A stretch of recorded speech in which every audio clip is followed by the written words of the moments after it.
বাংলাদেশ জাতীয়তাবাদী দল বিএনপি আসন্ন ত্রয়োদশ জাতীয় সংসদ নির্বাচনকে সামনে রেখে এখন এক গুরুত্বপূর্ণ সন্ধিক্ষণে অবস্থান করছে।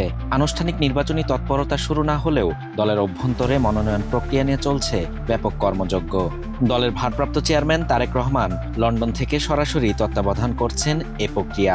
সম্ভাব্য প্রার্থীদের সঙ্গে টেলিফোনে কথা বলে তিনি একে একে গ্রিন সিগন্যাল দিচ্ছেন, যা কার্যত প্রার্থী চূড়ান্ত হওয়ার ইঙ্গিত দিচ্ছে।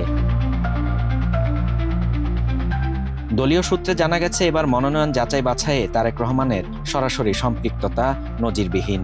তিনি প্রতিটি আসনের প্রার্থীর জনপ্রিয়তা, সাংগঠনিক সক্ষমতা ও জনসমর্থন সম্পর্কে নিজস্ব নেটওয়ার্কের মাধ্যমে তথ্য সংগ্রহ করছেন।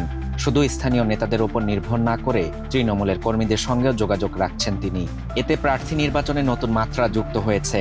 বিএনপির এক শীর্ষ নেতা জানিয়েছেন, এবার সিনিয়রিটি নয়, মাঠের বাস্তবতা ও জনগণের পছন্দই চূড়ান্ত মানদণ্ড। ঢাকার বেশ কয়েকটি আসনে ইতোমধ্যেই ফোন কল পেয়েছেন সম্ভাব্য প্রার্থীরা।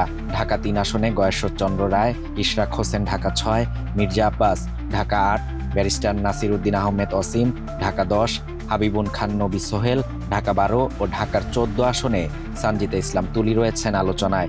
তরুণ ও পেশাজীবী প্রার্থীদের অগ্রাধিকার দিয়ে বিএনপি এবার তরুণ ভোটারদের আকৃষ্ট করতে চাইছে।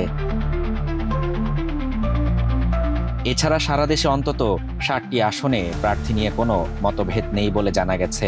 এসব নির্ভরযোগ্য আসনে মির্জা ফখরুল ইসলাম আলমগীর, ডক্টর খন্দকার মোশাররফ হোসেন, আব্দুল মঈন খান সহ শীর্ষ নেতারা প্রতিদ্বন্দ্বিতা করবেন।